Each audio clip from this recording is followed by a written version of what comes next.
오늘 말씀은 열왕기하 2장 12절부터 25절, 제목은 엘리야의 갑절의 영감입니다.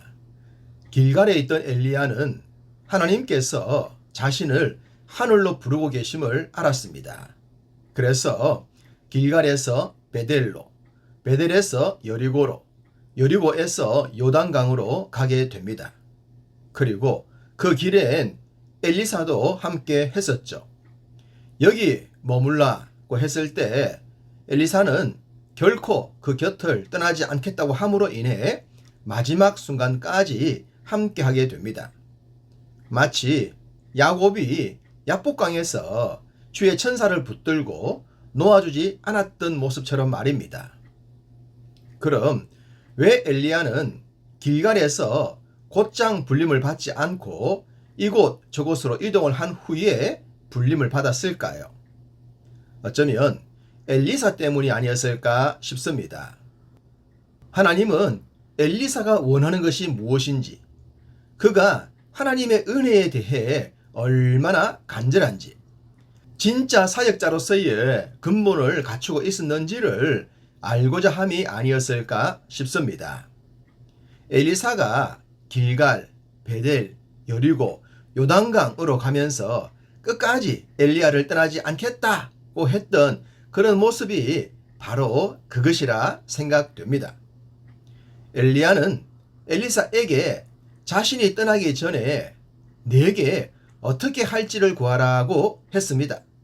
그러자 엘리사는 성령께서 엘리야를 통해 일하셨던 그 역사에 갑절을 원한다고 대답을 합니다. 엘리야가 묻자마자 이런 답을 했던 것은 평상시 이런 것을 사모했기 때문이 아닐까 싶습니다. 솔로몬도 일천 번제를 드리면서 무엇을 생각했겠습니까? 지혜를 생각했겠죠. 그렇기 때문에 하나님께서 물으시자마자 지혜를 구했던 것입니다. 이런 것을 간절함이라고 하지 않겠습니까? 간절히 원했기 때문에 이룰 수가 있었던 것입니다. 하나님의 마음에 통했기 때문에 하나님께서 응하셨던 것입니다. 이런 간절함이 우리 모두에게도 있기를 소망합니다. 엘리야는 엘리사의 요구에 자신이 들림을 받게 되면 그 소원이 이루어질 것이라고 했습니다. 그리고 엘리야는 들림을 받았죠. 엘리사는 놀랐을 것입니다. 지금까지 단 한 번도 경험하지 못했던 놀라움을 경험했기 때문입니다. 사람이 회오리 바람과 함께 하늘로 올라갔으니 말입니다. 그 장면을 목격했던 엘리사는 하나님의 크고도 크신 능력을 체험했을 것이고 사역에 대한 확신을 갖게 되었을 것입니다. 마치 시내산에서 하나님을 경험했던 모세처럼 말입니다. 엘리사는 승천하는 엘리야를 보면서 내 아버지여, 내 아버지여, 이스라엘의 병거와 그 마병이여 라고 소리쳤습니다. 여기서 아버지라 부름은 영적인 아버지와의 이별의 마음이 표현된 것으로 보입니다. 다시는 볼 수 없는 아버지 말입니다. 그리고 이스라엘의 병거와 마병을 외친 것은 자신이 이제부터 스승 엘리야를 이어 이스라엘의 영적인 스승이 되었다는 의미로 받아들이면 되겠습니다. 도움이 되었던 스승이 곁에 있는 것과 없는 것은 차원이 다르겠죠. 이제부터 엘리사는 홀로 서기를 해야 했습니다. 누구라도 처음 홀로 서기는 쉽지 않습니다. 엘리사의 외침은 그런 애절함으로 보입니다. 하나님은 엘리야를 데려가실 때 엘리야의 겉옷을 땅에 떨어뜨리셨습니다. 엘리사는 엘리야가 떠난 자리에서 엘리야의 겉옷을 보게 됩니다. 그러자 자신의 겉옷을 둘로 찢어버리고 엘리야의 겉옷을 손에 줍니다. 이후 엘리사는 죽을 때까지 엘리야의 겉옷을 입고 살았을 것이라 생각됩니다. 겉옷이 상징하는 것은 그 사람의 외적 정체성을 상징한다 하겠습니다.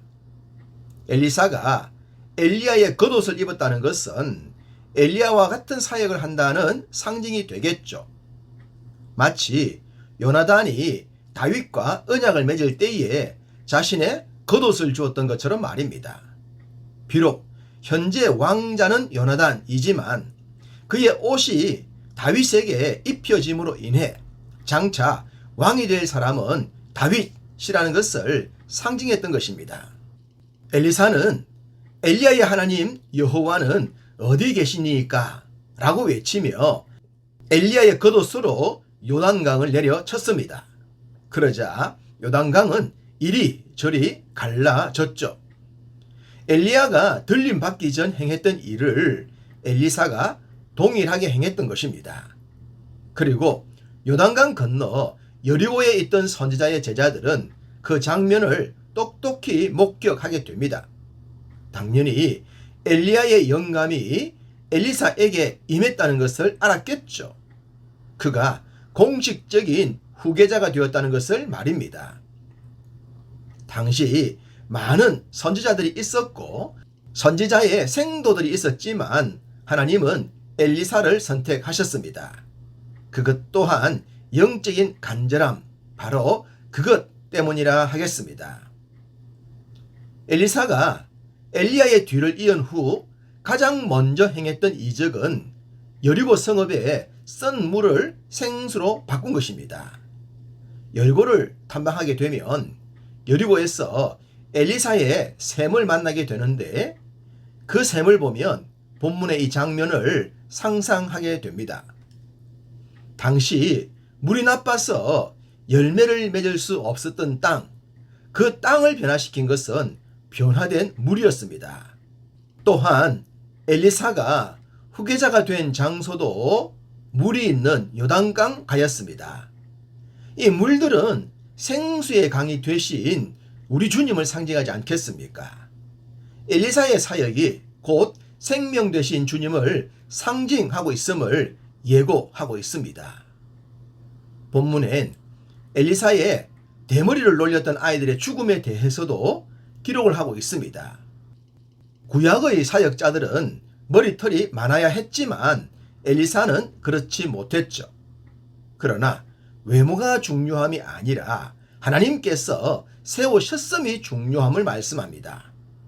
하나님의 영감도 외모도 그 모든 핵심은 주께 있다는 것을 말씀합니다.